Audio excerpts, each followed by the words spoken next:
warahmatullahi wabarakatuh. Perkenalkan, nama saya Rozan. Nama saya Gerard. Nama saya Haikal.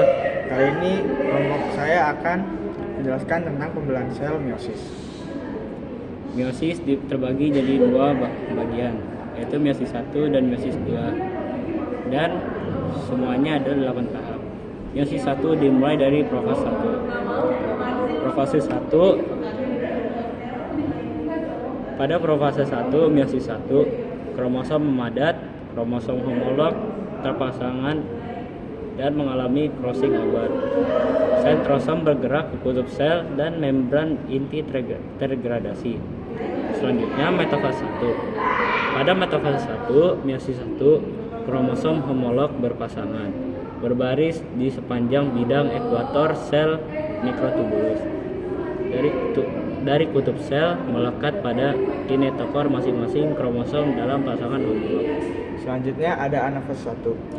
Pada proses anafase 1, meiosis 1, kromosom homolog dipisahkan dan ditarik ke kutub yang berlawanan oleh mikrotubulus spindel. Proses ini mengurangi jumlah kromosom menjadi setengah. Dengan setiap kutub sel menerima salah satu kromosom. Selanjutnya ada telofase 1. Dalam telofase 1, meiosis 1, membran inti mulai terbentuk kembali di sekitar kromosom yang berada di kutub sel. Kromosom mulai dikondensasi dan sitoplasma membelah atau sitokinesis, menghasilkan 2 sel haploid.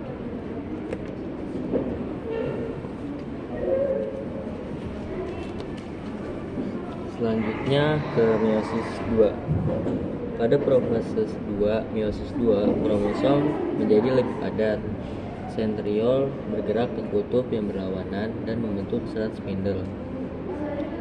Kromosom membentuk kinetokor untuk meletakkan serat spindel, dan membran inti terurai memungkinkan interaksi antara spindel dan kromosom. Tahap ini mempersiapkan kromosom untuk pembelahan sel yang akan terjadi pada anafase 2. Pada anafase 2, meiosis 2, kromosom yang terdiri dari 2 kromatid saudara berjajar di sepanjang bidang ekuator sel.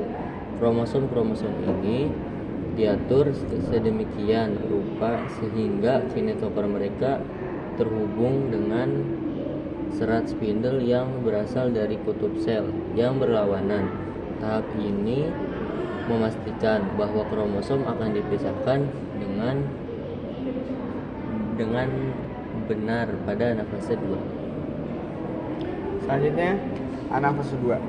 Pada anafase 2, meiosis 2, kromatid saudara pada setiap kromosom dipisahkan dan ditarik oleh serat spindel ke kutub yang berlawanan dari sel. Proses ini memastikan bahwa setiap sel anak akan menerima satu salinan dari setiap kromosom, menghasilkan 4 sel anak dengan jumlah kromosom haploid. Dan terakhir, telofase 2. Pada telofase 2, meiosis 2, beberapa peristiwa penting terjadi. Yang pertama adalah kromosom mulai mengkondensasi kembali ke bentuk kromatin yang lebih longgar. Yang kedua, membran inti mulai terbentuk kembali di sekitar setiap sel kromosom di kutub sel. Yang ketiga adalah serat spindel yang memisahkan kromosom mulai menghilang. Tahap ini diikuti oleh sitokinesis yang membagi sitoplasma sel menghasilkan 4 sel anak haploid yang masing-masing memiliki setengah jumlah kromosom dari sel induk asli. Sekian dari kelompok kami. Wassalamualaikum warahmatullahi wabarakatuh.